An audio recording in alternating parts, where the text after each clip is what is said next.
My name is Sylvester. I am 34 years old, and I built my life from nothing.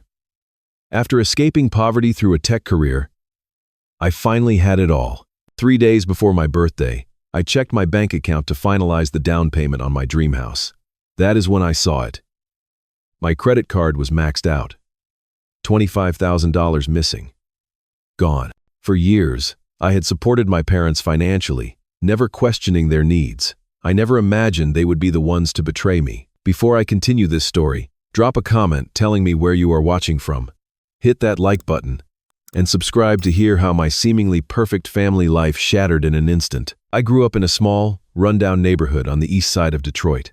Our house was modest, the paint peeling from the walls and the roof always one storm away from caving in. My parents, Thomas and Linda, were hardworking people but terrible with money. Dad worked at an auto factory while Mom jumped between retail jobs. They lived paycheck to paycheck, but somehow always found money for new electronics or spontaneous weekend trips, while our refrigerator often stood empty. From a young age, I understood that if I wanted anything, I would have to earn it myself. At 12, I started mowing lawns in summer and shoveling snow in winter. By 14, I was working weekends at the local grocery store, saving every penny. Unlike my parents, I developed an almost obsessive relationship with money. Each dollar saved represented freedom from the financial chaos I witnessed at home. High school was a balancing act between maintaining good grades and working as many hours as possible. While other kids went to parties, I took extra shifts. When college acceptance letters arrived, I chose the state university that offered me the best scholarship package. Even then, I worked 3 part-time jobs to avoid the crushing student debt that plagued so many of my classmates. Computer science came naturally to me. I spent countless nights coding in the library, fueled by cheap coffee and determination. My junior year, I landed an internship at a growing tech company in Chicago. They offered me a full-time position upon graduation, and I accepted without hesitation. The first few years of my career were a blur of 60-hour work weeks and continuous learning. By 28, I had climbed to senior developer, and by 30, I became a software engineering manager. Each promotion came with a substantial salary increase, and for the first time in my life, I had more than enough. Despite their flaws, I loved my parents. When I started making good money, I began helping them financially, first with small things, like groceries and utility bills. Then, as my salary grew, so did my support. 3 years ago, when they faced foreclosure on their home, I stepped in and started paying their mortgage. Later came the payments for a new truck my father insisted he needed for work, though he had recently retired. Without questioning, I added these expenses to my monthly budget. I never resented helping them. In my mind, I was giving them the financial security they had never been able to achieve themselves. Every month, I transferred money for their mortgage and car payment, plus extra for other expenses. They always expressed their gratitude, telling me how proud they were of my success. By 34, I had saved enough for a substantial down payment on a house of my own. After years of renting a modest apartment and helping my parents, I was finally ready to invest in my future. I found a beautiful 2-story home in a quiet suburb, with a spacious yard and an office where I could work remotely. The closing date was scheduled for the week after my 35th birthday. Rachel, my girlfriend of 2 years, was as excited about the house as I was. Smart, compassionate, and financially independent, she worked as a pediatric nurse and understood the value of hard work. She had been planning a special weekend to celebrate both my birthday and our impending move. Though she kept the details secret, her enthusiasm was contagious. That fateful morning, 3 days before my birthday, started like any other. I woke up at 6, made coffee, and sat down at my desk to check emails before starting work. As part of my morning routine, I logged into my banking app to review my accounts. I had been monitoring my savings closely as the house closing approached, making sure everything was in order for the wire transfer. The notification appeared immediately. Credit limit reached. New charges pending. I blinked, thinking it must be a mistake. I navigated to my credit card statement and felt the blood drain from my face. $25,000 in charges over the past 2 weeks. Purchases from luxury retailers, airline tickets, hotel bookings, restaurant charges, none of which I had made. My first thought was fraud. Someone had stolen my credit card information. I immediately called the bank, my heart racing as I waded through the automated system. When I finally reached a representative and explained the situation, she pulled up the transaction details. "Mr. Jenkins, these purchases were made with the physical card, not online transactions. The card was present for all charges, and the correct PIN was entered." "That is impossible," I insisted. "My card is right here." I pulled my wallet from my pocket and checked. My credit card was indeed there, seemingly untouched. "Sir, according to our records, you have 2 cards on this account, the primary and an authorized user card." "An authorized user card?" I had never added an authorized user to my account. As the representative continued explaining, a sickening realization washed over me. 3 months ago, my mother had called, asking for my help ordering something online because her card was declined. I had logged into my account while on the phone with her. Had she seen my information? Had she somehow ordered a card without my knowledge? The representative confirmed my worst fear. An additional card had been issued to my account and mailed to my parents' address. The request had come through the online portal using my login credentials. After hanging up with the bank, I sat motionless, trying to process what this meant. My own parents had taken out a credit card in my name and maxed it out right before they knew I was closing on a house. Right before my birthday. The betrayal was incomprehensible. I called my boss and told him I needed to take a personal day, something I rarely did. Then I got in my car and drove toward my parents' house, my mind racing with questions I was afraid to answer. The 30-minute drive to my parents' suburban home felt both too long and too short. My hands gripped the steering wheel so tightly my knuckles turned white, while questions raced through my mind. Had there been a medical emergency they had not told me about? Was one of them in some kind of trouble? I tried to construct scenarios that would explain their actions, scenarios that would not shatter my image of them as flawed but loving parents. As I pulled into their driveway, I noticed a large flat-screen television box propped against the garbage can. My father had apparently upgraded the already expensive television one had bought them last Christmas. Taking a deep breath, I rang the doorbell, something I rarely did at the house I had grown up in. My mother answered, her face brightening at the sight of me. She wore a new blouse I did not recognize, with the price tag still partially visible under the collar. "Sylvester? What a surprise. Come in, come in. I just made coffee." She acted as if nothing was wrong, leading me into the kitchen where the aroma of fresh coffee filled the air. The kitchen looked different. New appliances gleamed on the countertops. A high-end espresso machine had replaced the basic coffee maker, and what looked like designer cookware hung from a newly installed rack. "Do you like the new additions?" she asked, noticing my gaze. We decided to treat ourselves a little. My father entered from the living room, and I immediately noticed his defensive posture, arms crossed over his chest, eyes not quite meeting mine. He wore a new watch, the kind he had always admired in store windows but could never afford. "Son," he nodded. "What brings you by on a work day?" I placed my phone on the kitchen table, the banking app open to the credit card statement. $25,000, I said, my voice steadier than I expected. "That is what brings me by." My mother busied herself with pouring coffee, while my father's expression hardened. "I need to understand what happened," I continued. "The bank told me a second card was issued to my account and mailed here. They said every purchase was made with that physical card." My father uncrossed his arms and sat down heavily at the table. "We were going to tell you, Sylvester, after your birthday." "Tell me what?" "That you stole my credit card? That you spent $25,000? Without my permission?" "We did not steal anything," my mother interjected, setting a coffee mug in front of me that I did not touch. "You have always helped us. This was just an advance on that help." "An advance?" I repeated incredulously. "You maxed out my credit card without asking me, right before you know I am closing on a house." My father's face flushed with anger. "That house. Always talking about that house. What about our needs? Do you think your mother and I do not deserve nice things after working our whole lives? I have been paying your mortgage for 3 years. I pay for Dad's truck.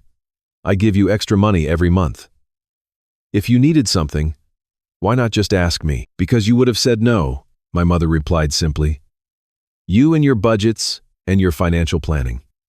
Sometimes we want to enjoy life without a lecture about saving. I stared at them, struggling to comprehend their reasoning. What about my house? My down payment? My credit score that you just destroyed? My father slammed his hand on the table. The family needed it more than you, he shouted, his face contorted with an entitlement I had never fully recognized before. You make more than enough money. You can delay buying your precious house for a few months. The family? I echoed. What family needs designer clothes and first-class tickets to? I checked the statement again. Cancun. My mother's expression changed to one of excitement, momentarily forgetting the circumstances. We are leaving tomorrow. A proper vacation. Finally. 2 weeks. At an all-inclusive resort.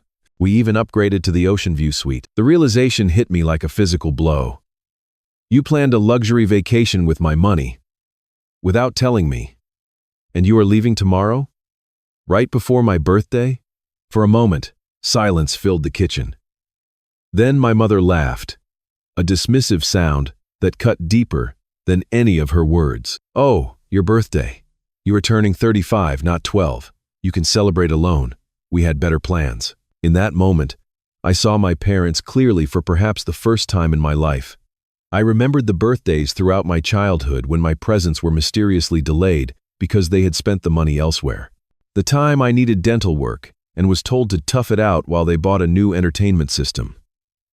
The college textbooks I could not afford because they had borrowed from my savings for a weekend getaway. This was not a one-time lapse in judgment.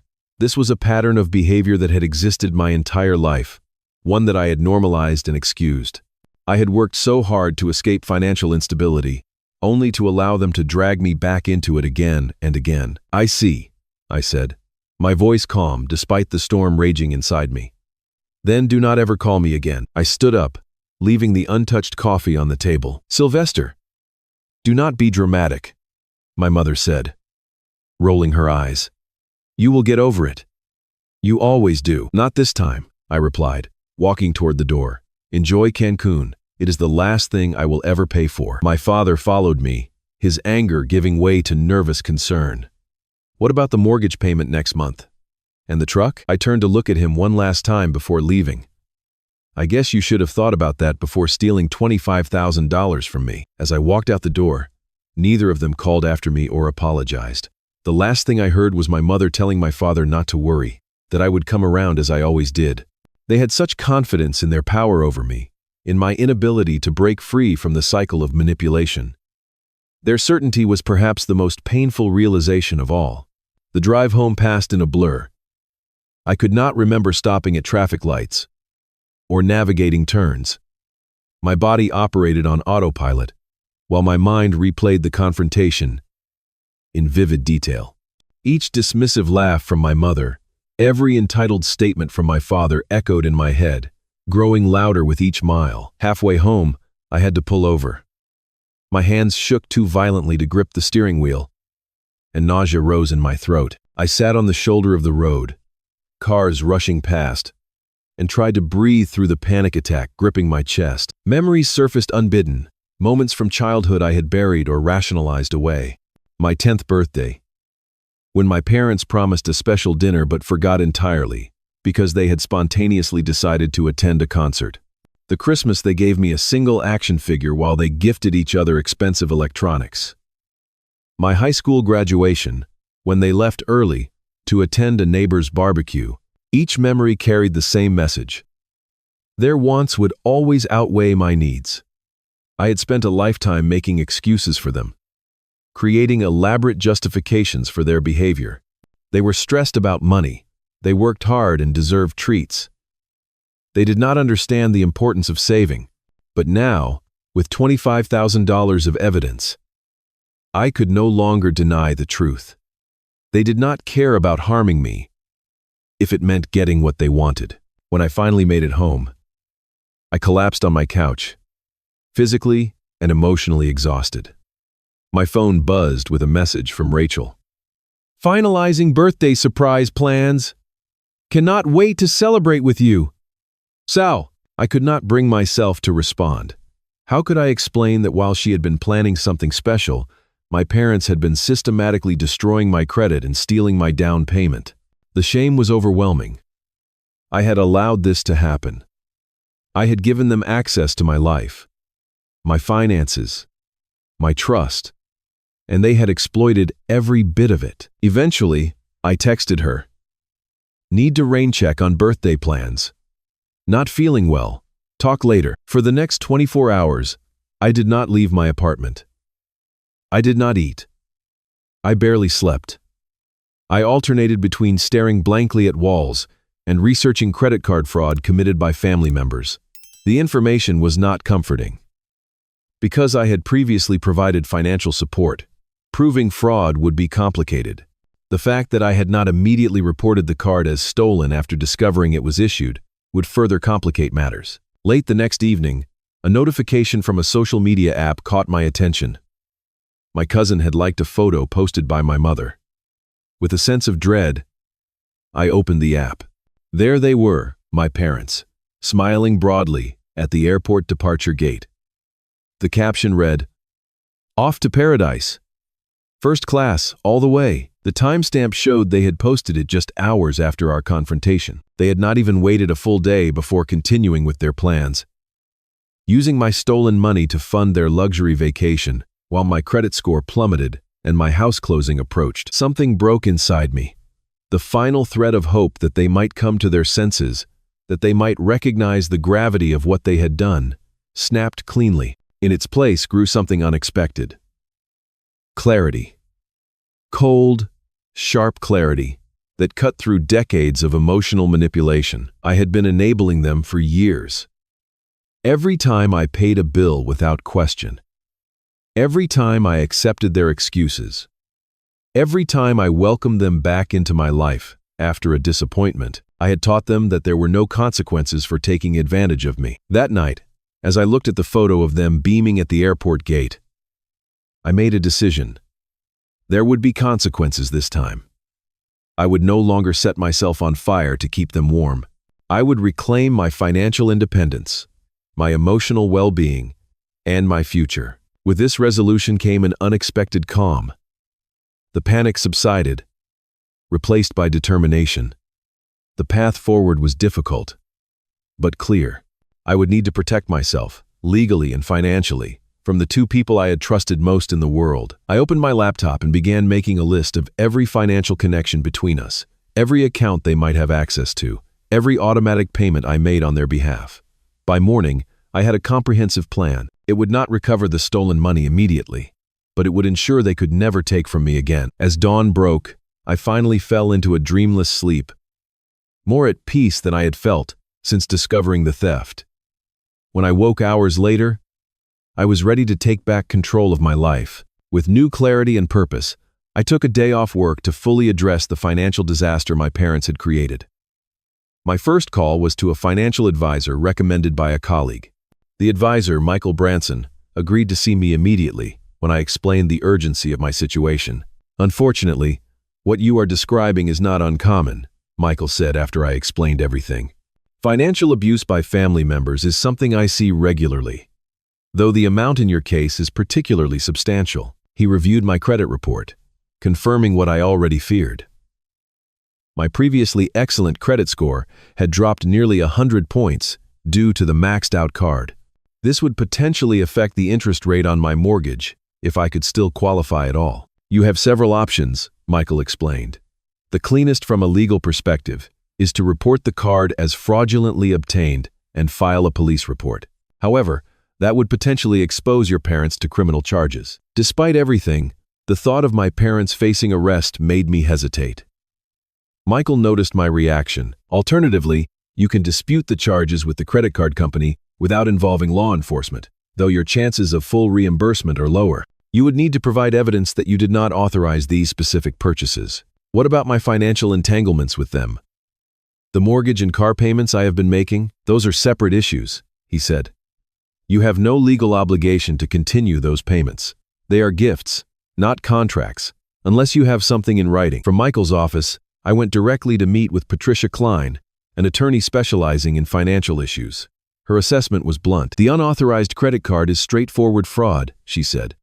The fact that they are your parents does not change that. However, proving you did not authorize it becomes more complicated given your history of financial support. She advised documenting everything immediately and considering a police report, which would strengthen my case with the credit card company. She also suggested freezing my credit to prevent any further accounts from being opened in my name. As for the ongoing payments you have been making on their behalf, you can terminate those at any time.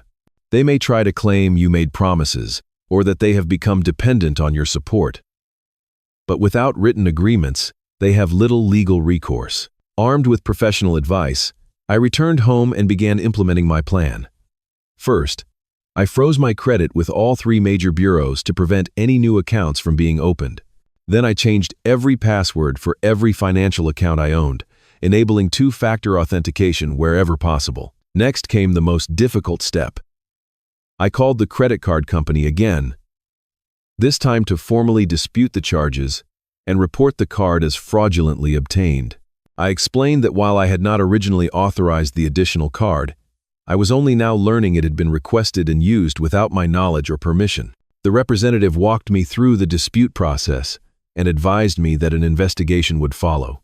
"Would you like to file a police report?" she asked. "It would help strengthen your fraud claim." After a moment of hesitation, I declined. Not yet. Though Patricia had recommended it, I could not bring myself to take that step immediately. Perhaps it was lingering loyalty, or simply the shock of the situation.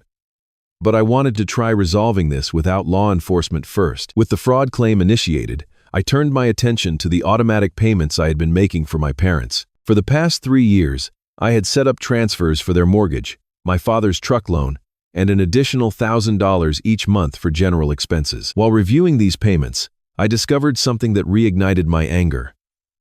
A loan payment I did not recognize was set up in my online banking. Further investigation revealed it was for a personal loan my mother had taken out last year, nearly $40,000 with a high interest rate. She had somehow added the payment to my account without telling me, and I had been making the payments without realizing it was not part of their mortgage. One by one, I canceled each automatic payment.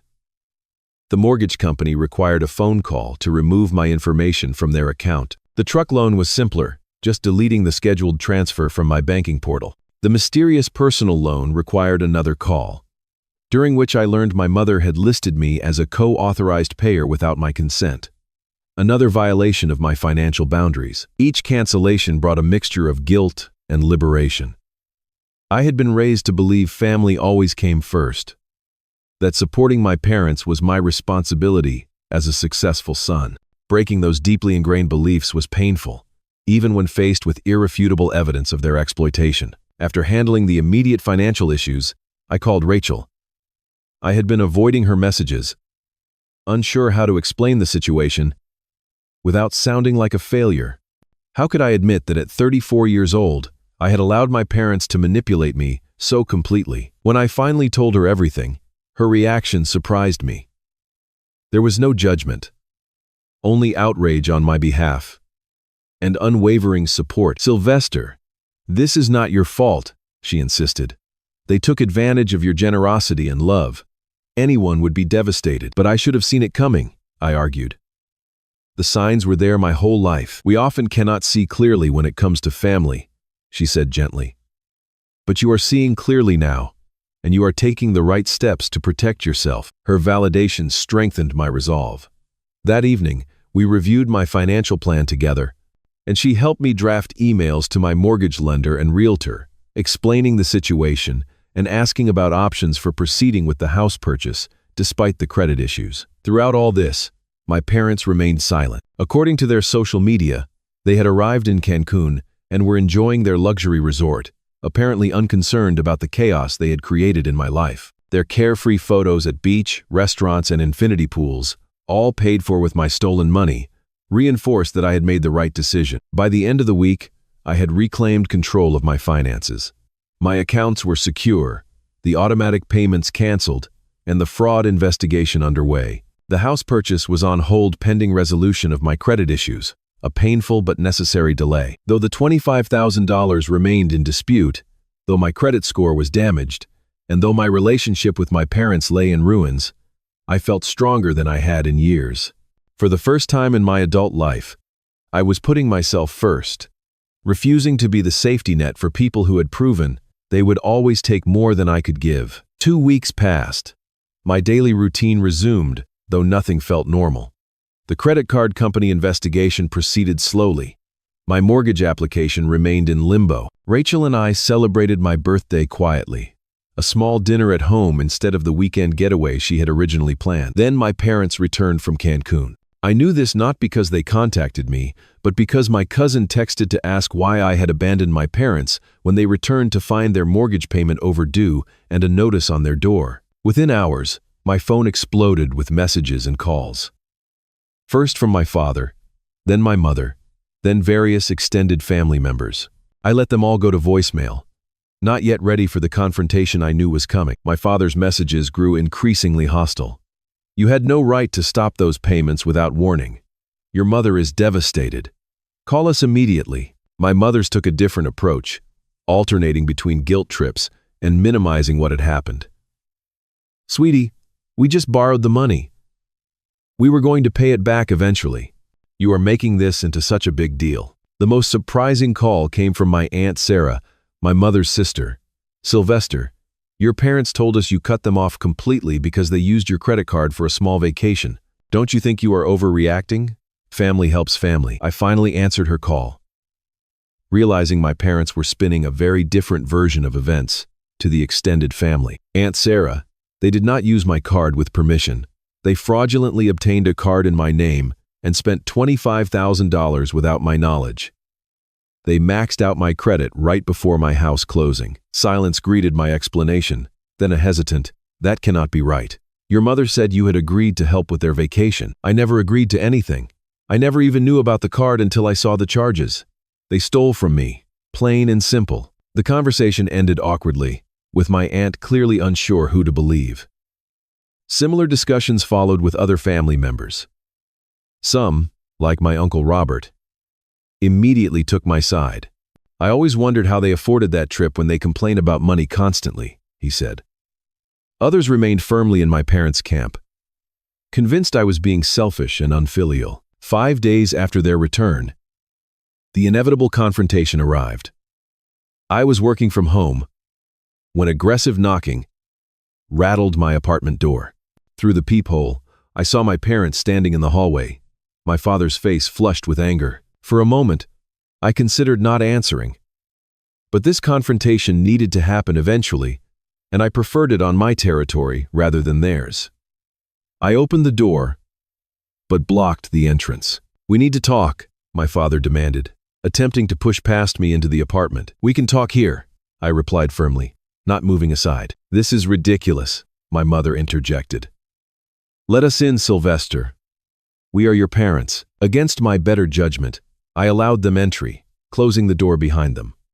My father immediately launched into an attack. "What the hell were you thinking, canceling all those payments without a word? We came home to late notices and threats from the bank. Your mother has been crying for days." My mother dabbed at perfectly dry eyes with a tissue. "The truck is at risk of repossession, Sylvester. Is that what you want? For your father to lose his transportation?" I remained standing while they took seats on my couch. "What I want is an explanation for why you thought it was acceptable to steal $25,000 from me." "We did not steal anything," my father shouted, slamming his fist on my coffee table.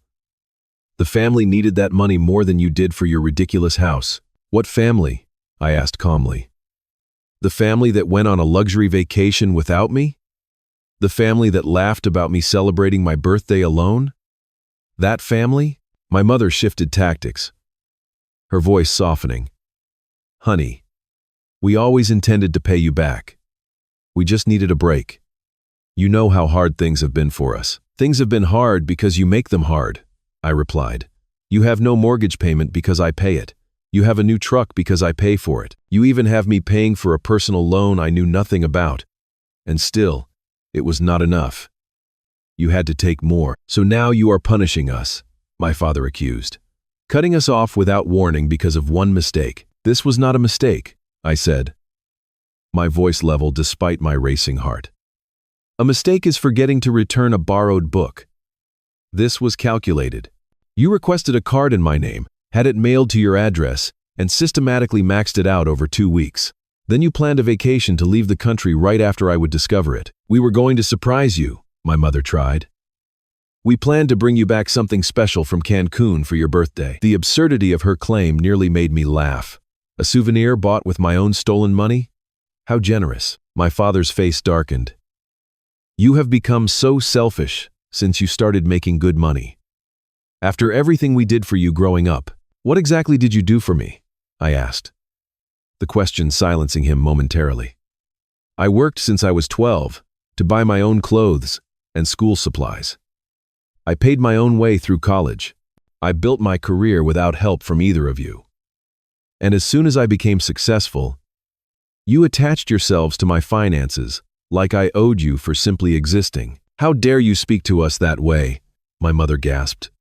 We raised you, and now I am an adult making adult decisions, I replied. One of those decisions is to stop enabling your financial irresponsibility. My father stood, towering over me in an intimidation tactic that had worked when I was a child, but held no power now. You will restart those payments immediately. We are your parents. You have an obligation to help us. I have no legal obligation to pay your bills, I stated, remembering Patricia's words. Everything I gave you was a gift, not a requirement. Then what about moral obligation? My mother demanded. What about family loyalty? Loyalty works both ways, I answered. You showed none when you stole from me. My father's anger reached a breaking point. If you do not restart those payments, we will tell everyone what an ungrateful son you are. We will make sure the entire family knows you abandoned your parents over a simple misunderstanding. It was not a misunderstanding, I said firmly. It was fraud. And if you continue to harass me about this, I will file a police report. The mention of a police report caused visible panic in my father's eyes. My mother quickly intervened. Sylvester, surely we can work this out without such extreme measures. We just borrowed the money. We can set up a payment plan. You did not borrow anything. I corrected her. You stole it. And now, you are facing the consequences of that choice. After everything we sacrificed for you, my mother began, tears finally appearing. Remember when you were 7 and had that terrible flu? I stayed up all night with you. And remember when I was 16 and needed braces, but you used the money for a cruise instead? I countered. Or when you forgot my high school graduation because there was a sale at the mall. You always bring up ancient history, my father complained. We were young parents. We made mistakes, and I forgave those mistakes, over and over. I even compensated for them by supporting you financially as an adult. But this was not a mistake. This was a deliberate act of theft against your own son. My mother tried another approach. If you ever have children, you will understand the sacrifices parents make. Sometimes, we deserve something in return. If I have children, I replied evenly, I will never steal from them, manipulate them, or prioritize my vacation over their well-being. The conversation continued in circles, with them alternating between anger, guilt trips, and minimizing their actions. Nothing I said penetrated their sense of entitlement. In their worldview, my success existed to benefit them, and my resistance to this idea was a personal betrayal. Finally, after nearly 2 hours of circular arguments, I stood and opened my apartment door. This conversation is over. I have made my decision. I will not be restarting any payments. I will not be giving you any more money. And if you attempt to access my finances again in any way, I will file a police report and press charges for fraud. You would send your own parents to jail? My father asked incredulously. You were willing to destroy my credit and sabotage my home purchase, I replied. What do you think? As they left, my mother turned back with one final attempt. We are still your parents, Sylvester. You cannot just cut us out of your life. You did that yourselves when you decided stealing from me was acceptable. Blood does not entitle you to exploit me. As I closed the door behind them, I heard my father's angry voice fading down the hallway, still insisting I would regret my decision. For the first time since this ordeal began, I was certain I would not. The weeks following the confrontation were challenging but clarifying. The credit card company completed its investigation, determining that while the card had been fraudulently used, their liability was limited because the card had been requested through my online account. They agreed to reverse the most recent $8,000 in charges but held me responsible for the remaining $17,000. It was a partial victory, but still left me with significant debt and credit damage. After consulting with Patricia again, I made the difficult decision to file a police report. I provided all documentation, including statements, timestamps of the card request, and delivery information to my parents' address. The detective assigned to the case was sympathetic but warned me that prosecuting family members was complicated and emotionally taxing. Many people withdraw their complaints when they realize their family members might face real legal consequences, he explained. Are you prepared for that possibility? I assured him I was. This was no longer just about the money. It was about establishing boundaries that had been missing my entire life. The police report changed the dynamics of the situation dramatically.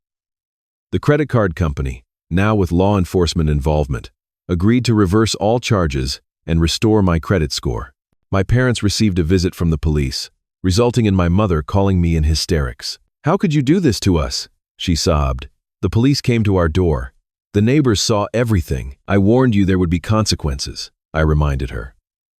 "I gave you the opportunity to make this right, and you refused." My father was more direct in his reaction, leaving a voicemail full of threats and accusations that I saved as evidence in case I needed a restraining order. The extended family split even more distinctly after the police involvement. Some relatives cut contact with me entirely, viewing my actions as an unforgivable betrayal of family loyalty. Others, seeing the gravity of the situation, offered support and shared their own stories of financial manipulation by my parents over the years. My cousin Jessica called one evening. "I should have warned you years ago," she admitted. "They borrowed $10,000 from my husband and me for emergency medical bills that we later discovered were for a timeshare down payment. We never saw that money again." These revelations confirmed what I had begun to suspect. My parents' exploitation extended beyond me.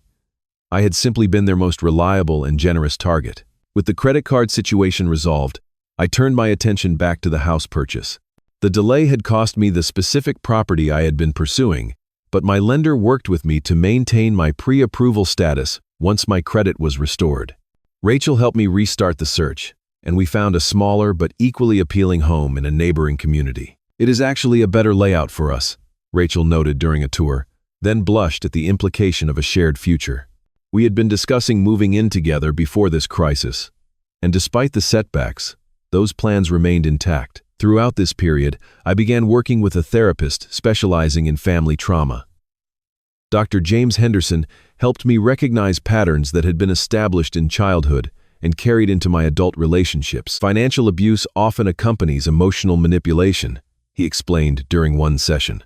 "Your parents taught you that their love was conditional on you meeting their needs, financial or otherwise." With his guidance, I explored the complex emotions surrounding the situation: grief for the parental relationship I had thought I had, anger at the exploitation, guilt about setting boundaries, and ultimately, relief at breaking free from unhealthy patterns. Many adult children of manipulative parents struggle with the concept of chosen family, Dr. Henderson observed. "You are allowed to surround yourself with people who respect your boundaries and care about your well-being without ulterior motives." This perspective helped me appreciate the supportive network that emerged during this crisis. Rachel, who never wavered in her support. My uncle Robert, who shared his own stories of setting boundaries with my parents years ago. My boss, who arranged flexible work hours so I could attend legal meetings and therapy sessions.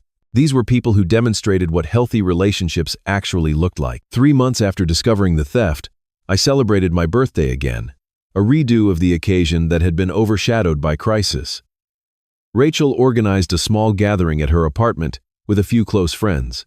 No expensive gifts, no elaborate celebrations, just genuine connection with people who valued me for who I was, not what I could give them. "To new beginnings," Rachel toasted, raising her glass. and to chosen family. As I looked around at the smiling faces, I felt a sense of peace I had not experienced in months. The legal issues were mostly resolved. My financial situation was stabilizing. The new house closing was scheduled for the following month. Most importantly, I was establishing a life based on mutual respect rather than obligation and exploitation. My parents continued their attempts at contact, evolving from angry demands to tearful pleas as the reality of their situation set in. Without my financial support, they faced the actual consequences of their spending habits for perhaps the first time in years. The mortgage company began foreclosure proceedings. The truck was repossessed. The personal loan went into default. Each development brought renewed attempts to re-establish the previous dynamic. "We will lose everything," my mother texted. "Is that what you want for your parents?" I maintained my boundaries, responding only to acknowledge receipt of their messages without engaging in emotional manipulation. "I understand you are facing financial difficulties. I cannot help you with those at this time." My therapist approved of this approach. "You are not responsible for the consequences of their actions," he reminded me. "They made choices, knowing the potential outcomes." 6 months into this journey, I received a letter from my parents. Unlike their previous communications, this one acknowledged, at least partially, the harm they had caused. "We never meant to hurt you," they wrote. "We got carried away and made poor decisions. We miss you in our lives and want to make amends." While the apology lacked full accountability, it represented the first step toward potential healing. I did not rush to respond or immediately reinstate financial support, but I did agree to meet them in a public place with Rachel present as support. The conversation was awkward but civil. They seemed smaller somehow, humbled by the experience of facing real consequences. They had downsized to an apartment and both taken part-time jobs to supplement their retirement income. "We understand now that we crossed a line," my father said, the first genuine acknowledgement I had heard from him. "We took you for granted, and we used your generosity against you," my mother added. "We are truly sorry, Sylvester." I accepted their apology without promising immediate reconciliation. "I appreciate hearing that. I need time to rebuild trust, and that will be a long process." As we parted ways, I felt neither the burning anger of earlier months nor the obligation to immediately fix their problems. Instead, I felt the calm certainty that I was writing a new chapter in my life, one where love did not equal sacrifice and family did not mean exploitation. Nearly a year has passed since that fateful morning when I discovered my credit card had been maxed out. The seasons have changed, and with them, so have I. My financial situation has stabilized, though rebuilding took time and discipline. The smaller house I eventually purchased has become a true home, filled with warmth and genuine connection rather than financial obligation. The legal proceedings against my parents concluded with a settlement agreement. In exchange for my not pursuing criminal charges, they acknowledged the debt in writing and agreed to a nominal monthly repayment plan. The amount is small, more symbolic than substantial, but the acknowledgement of responsibility matters more than the money. Our relationship exists now in a limited capacity. We speak occasionally on the phone and have shared a few holiday meals, always in public settings, or with Rachel present. The dynamic has shifted fundamentally. They no longer ask for money, and I no longer offer. Our conversations focus on neutral topics, a careful dance around the damaged trust that may never fully heal. Some family members still maintain I overreacted, that my response to the theft was unnecessarily harsh. Others understand that what happened was merely the breaking point after a lifetime of manipulation. I have made peace with both perspectives, recognizing that those who have not experienced similar exploitation may never truly understand my decisions. In the months of healing, I developed new financial habits that reflect healthier boundaries with everyone in my life. Rachel and I maintain separate accounts, alongside a joint account for shared expenses. We discuss major purchases openly and honestly. When friends or other family members face financial difficulties, I might offer help, but always with clear terms and without compromising my own security. The most unexpected outcome of this painful experience has been the profound sense of freedom. Breaking the unhealthy cycles established in childhood has allowed me to build relationships based on mutual respect rather than obligation or guilt. I no longer measure my worth by my usefulness to others or seek validation through financial generosity. 6 months ago, Rachel and I found the perfect small house within our adjusted budget. The closing process went smoothly, without the credit complications that had derailed my previous attempt. Moving day, with friends helping carry furniture and unpack boxes, felt like a fresh start. This home represented not just financial investment, but emotional investment in a future unburdened by toxic relationships. On my most recent birthday, exactly 1 year after the credit card discovery, Rachel surprised me with a small velvet box over dinner. Inside was not a ring, as I momentarily expected, but a key. "I had this made specially," she explained. "It is a key to our future home. Once we are ready to take that step, no pressure, no timeline, just a promise that when we decide to build that life together, we will do it as equal partners." The symbolism brought tears to my eyes. This was what healthy love looked like, respecting boundaries while looking toward shared goals. It contrasted sharply with the conditional support and exploitation I had known for so long. That night, I drafted a letter to my parents that I never intended to send. Writing it was therapy, a way to articulate feelings I was still processing. "For most of my life, I believed that family meant sacrifice without limits," I wrote. "I thought love was measured by what you were willing to give up for someone else. I now understand that healthy relationships involve mutual respect, clear boundaries, and reciprocal support. Real love does not take advantage. Real family does not exploit vulnerability." I saved the letter but never mailed it. Some truths are for personal healing rather than confrontation.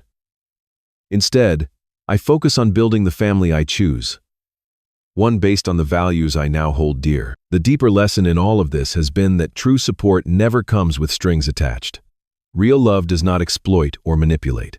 Family, whether biological or chosen, should lift you up, not drain you dry. Financial independence, I have learned, is not just about having enough money. It is about having the freedom to use that money in alignment with your own values and priorities. As I look toward the future, I feel a sense of peace and possibility that once seemed unattainable. The path forward is clear, not because it is free from challenges, but because I now have the tools and boundaries to face those challenges authentically. To those of you watching who might recognize elements of your own story in mine, I want you to know that setting boundaries is not selfish, it is essential. Your worth is not determined by how much you give or how much you sacrifice. Sometimes the most loving thing you can do, both for yourself and others, is to say no to exploitation and yes to healthy relationships. Have you ever had to set difficult boundaries with loved ones? How did you balance compassion with self-protection? Share your experiences in the comments below. And do not forget to like and subscribe if this story resonated with you. Remember, creating a life of financial and emotional integrity is a journey worth taking, even when the path is difficult. Thank you for listening to my story, and I wish you strength and clarity in your own relationships.